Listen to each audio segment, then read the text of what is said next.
जब जब धर्म डगमगाया है, जब जब मनुष्य अपने जीवन के मार्ग से भटका है, तब तब मैंने जन्म लिया है उसे राह दिखाने के लिए। और आज मैं तुमसे एक ऐसी बात करने आया हूं जो तुम्हारे जीवन की दिशा, तुम्हारे भविष्य और तुम्हारे आत्मबल को तय करेगी।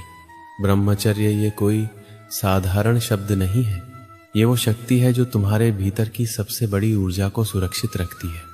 लेकिन आज तुम उस शक्ति को मजाक बना चुके हो। सोशल मीडिया, अश्लीलता, विज्ञापन, वेब सीरीज, हर तरफ एक ही संदेश फैलाया जा रहा है, इच्छाओं को दबाओ मत, उन्हें जियो। और तुम बिना सोचे समझे उसी रास्ते पर चल पड़े हो, जिस रास्ते पर चलकर आत्मा खो जाती है और शरीर ही सब कुछ बन जाता है। तुम समझते हो कि ब्रह्मचर्य का टूटना सिर्फ एक शारीरिक प्रक्रिया है। नहीं, ये तुम्हारी आत्मा की कमजोरी का प्रमाण है। जब तुम अपनी इच्छाओं के गुलाम बनते हो, तब तुम्हारी चेतना गिरती है। तब तुम वो नहीं रह जाते जो बनने के लिए जन्मे थे। क्या तुम जानते हो अर्जुन ने युद्धभूमि में क्या मांगा था मुझसे? धन नहीं, स्त्री नहीं, राज्य नहीं। उसने मांगा, माधव, मुझे मेरी चंचल बुद्धि पर नियंत्रण दो। और आज तुम्हें तो अपने मन की गुलामी पर गर्व होता है। तुम कहते हो, मन कर गया, कर लिया। मन को साधना है, मन को भटकने देना नहीं। गीता में मैंने कहा था, इंद्रियाणि पराण्याहुरिंद्रियेभ्यः परम मना, मनसस्तु परा बुद्धिर्यो बुद्धेः परतस्तु सहा। इंद्रियां मन से ऊपर है, मन बुद्धि से ऊपर है, लेकिन जो एस है आत्मा, वो सबसे ऊंचा है। तुम ब्रह्मचर्य को सिर्फ एक कामेच्छा का दमन मानते हो। नहीं, ये तो आत्मा की सर्वोच्च अवस्था का द्वार है। ये वो स्थिति है जहां जाकर तुम्हारा तेज, तुम्हारी दृष्टि और तुम्हारा भविष्य तब बनता है। तप से सिद्धि बनती है और सिद्धि से ईश्वर बनते हो तुम। पर क्यों टूटता है ब्रह्मचर्य? क्योंकि तुमने अपने जीवन में कोई उद्देश्य तय नहीं किया। जिसका जीवन लक्ष्यहीन होता है वो क्षणिक सुखों में खो जाता है। तुम सोचते हो थोड़ी देर की ही तो बात है, पर मैं कहता हूं यही थोड़ी देर तुम्हारे जीवन की सारी ऊर्जा को नष्ट कर देती है। जिस वीर्य को तुम यूं ही गंवा देते हो वो कोई अपशिष्ट नहीं है, वो तुम्हारे शरीर की सबसे पवित्र, सबसे सजीव शक्ति है। उसी से चरित्र बनता है, उसी से तेज बनता है, उसी से निर्णय की दृढ़ता आती है। तुम्हें लगता है ब्रह्मचर्य कठिन है? हाँ है, लेकिन यही कठिनता तुम्हें संसार के बाकी 99% लोगों से अलग बनाती है। जब तुम अपने मन को वश में रखते हो तो तुम किसी कंपनी के सीईओ से भी ऊंचे हो, क्योंकि एक बार आत्मनियंत्रण आ गया तो फिर सफलता, समर्पण और सिद्धि सब तुम्हारे चरण चूमते हैं। अब सुनो, आज की दुनिया तुम्हें क्या सिखा रही है? जो मन करे वही करो। Desire is natural, fulfil it. Suppress मत करो, एक्सप्रेस करो। ये सब भ्रम है। मन पर नियंत्रण न हो तो इच्छाएं तुम्हें खा जाती हैं।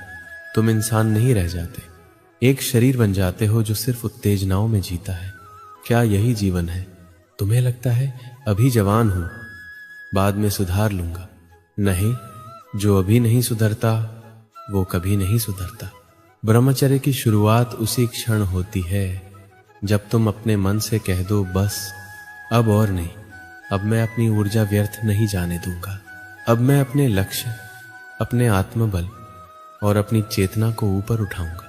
मैं देख रहा हूं आज की दुनिया में जहां ब्रह्मचर्य एक दिव्य गुण था, आज वही लोग उसे बीमारी बताने लगे हैं।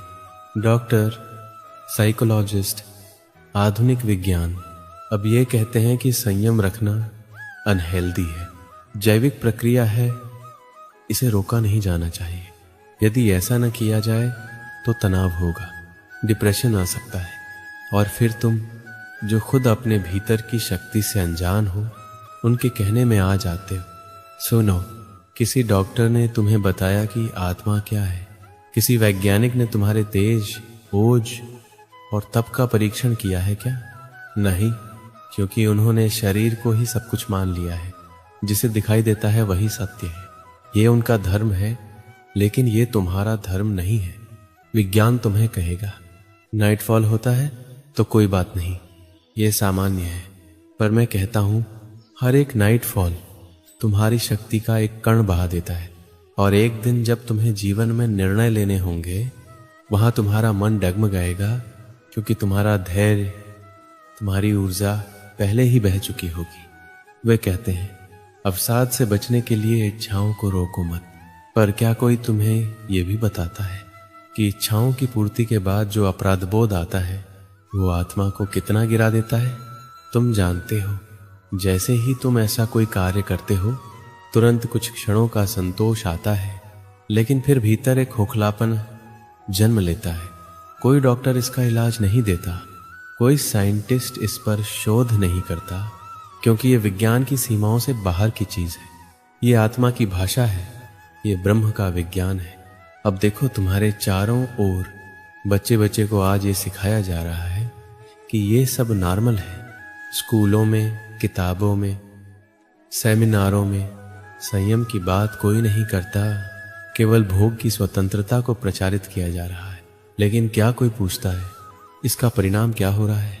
तुम्हारे भीतर की जो ताकत थी, जो तुम्हें लक्ष्य के पीछे पागल कर देती, जो तुम्हें तपस्वी बना देती, जो तुम्हें समाज से अलग असाधारण बना देती, वही ऊर्जा अब दिन रात इंटरनेट और उत्तेजक विचारों में नष्ट हो रही है।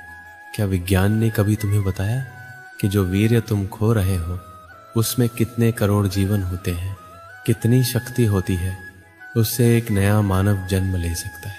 तो सोचो, तुम उसे यूं ही बहाकर कितना बड़ा अपराध कर रहे हो अपने ही जीवन के साथ। और वो डॉक्टर जो कहते हैं ये तो स्वाभाविक है, इसकी जरूरत है, क्या उन्होंने कभी आत्म संयम से जीने वालों का चेहरा देखा है? तुम स्वामी विवेकानंद को देखो, तुम महर्षि अरविंद को देखो, तुम ध्यान से सुनो। उनकी आंखों में जो प्रकाश था वो किसी लैब में पैदा नहीं होता, वो तप से आता है, संयम से आता है, ब्रह्मचर्य से आता है। जो डॉक्टर और वैज्ञानिक केवल शरीर को मानते हैं वो आत्मा को क्या समझेंगे? इसलिए अब निर्णय तुम्हारा है। या तो तुम उन्हीं के रास्ते पर चलो जो कहते हैं मस्त रहो, सोचो मत, या तुम उस मार्ग पर चलो जहां कृष्ण कहते हैं इंद्रियों को वश में करो, मन को नियंत्रित करो, तभी आत्मा की वास्तविक शक्ति प्रकट होती है। याद रखो, शांति तभी मिलती है जब तुम अपने भीतर स्थिर होते हो, और स्थिरता वहीं आती है जहां संयम होता है। इसलिए अब तय करो, तुम क्या बनना चाहते हो? भीड़ का हिस्सा या उस आत्मा का जो ब्रह्म से एक हो जाए? चलो अब ध्यान से सुनो। तुम्हें लगता है ये आदत छूट नहीं सकती? तुम कहते हो मैंने बहुत कोशिश की पर बार बार फिसल जाता हूं। मैं कहता हूं तुमने चाहा ही नहीं पूरे मन से, तुमने उसे शत्रु माना ही नहीं, तुमने तो उसे दोस्त बना लिया है जो तुम्हारी आत्मा को खोखला कर रहा है, जो तुम्हारी नजरों का तेज चुरा रहा है, जो तुम्हारे निर्णय की क्षमता को कमजोर कर रहा है। तुम उसी को आदत कहते हो। जिस दिन तुमने उसे अपराध समझा उस दिन से वो तुम्हारे जीवन से बाहर हो जाएगा। सुनो, हर बार जब तुम खुद को गिराते हो तुम्हारे भीतर एक आवाज आती है, मैं फिर हार गया। वही आवाज तुम्हारा आत्मा है, वही चेतावनी है कि तुम गलत रास्ते पर हो। अगर तुम उस आवाज को दबाते रहोगे तो एक दिन वो आवाज हमेशा के लिए शांत हो जाएगी।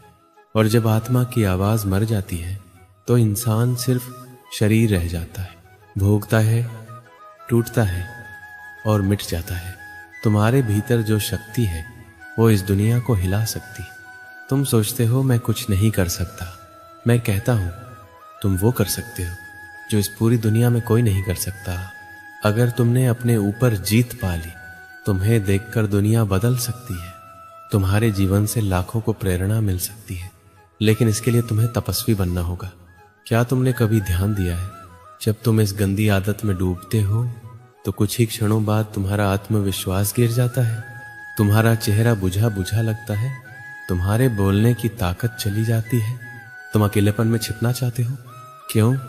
क्योंकि तुमने खुद अपने अस्तित्व से विश्वासघात किया है। अब समय है खुद से वादा करने का। अब नहीं, अब एक भी बूंद व्यर्थ नहीं जाएगी। अब मेरा तेज बहेगा पर कर्म में, अब मेरी ऊर्जा जलेगी पर लक्ष्य की आग में। हर बार जब मन ललचाए, हर बार जब विचार भटक जाए, तो आंखें बंद करके अपने भविष्य को देखो। या तो तुम एक निर्बल, थका हुआ, भटका हुआ इंसान बनोगे, या एक दिव्य, तेजस्वी, महान आत्मा। ये निर्णय तुम्हारे हाथ में है। ब्रह्मचर्य का पालन करने वाला लड़का कमजोर नहीं होता, वो सबसे ताकतवर होता है, क्योंकि उसने सबसे बड़ा युद्ध जीत लिया होता है। अपने मन से दुनिया कहेगी नॉर्मल है, सब करते हैं। तुम कहना सब करते हैं, इसलिए मैं नहीं करूंगा, क्योंकि मैं आम नहीं हूं। मुझे आम बनना ही नहीं है, मुझे वो बनना है जो इतिहास में नाम छोड़ जाए। जिस दिन तुमने ठान लिया मेरे जीवन में अब बस लक्ष्य है, भक्ति है, सेवा है, भोग नहीं, बर्बादी नहीं, कमजोरी नहीं, उसी दिन से तुम्हारा जीवन बदल जाएगा। तुम्हारा चेहरा चमकेगा, तुम्हारी आंखों में तेज होगा, तुम्हारे शब्दों में आत्मबल होगा। तुम जहां जाओगे लोग कहेंगे इसमें कुछ अलग है। और वो अलग क्या है? वो है तुम्हारा ब्रह्मचर्य। अब सोचो, क्या तुम वो इंसान बनोगे जो खुद को संभाल नहीं पाया, या वो बनोगे जिसने अपने ही राक्षसों को हराकर एक नई दुनिया की शुरुआत की? निर्णय तुम्हारा है, लेकिन याद रखो, तुमने अगर आज खुद को नहीं संभाला तो कल कोई रास्ता नहीं बचेगा। ब्रह्मचर्य कोई कैद नहीं है, ये तो मुक्ति है काम की आग में जलने से। अच्छा है आत्मबल की अग्नि में तपना। अब उठो, जागो और कहो, अब मैं वो नहीं जो कल था।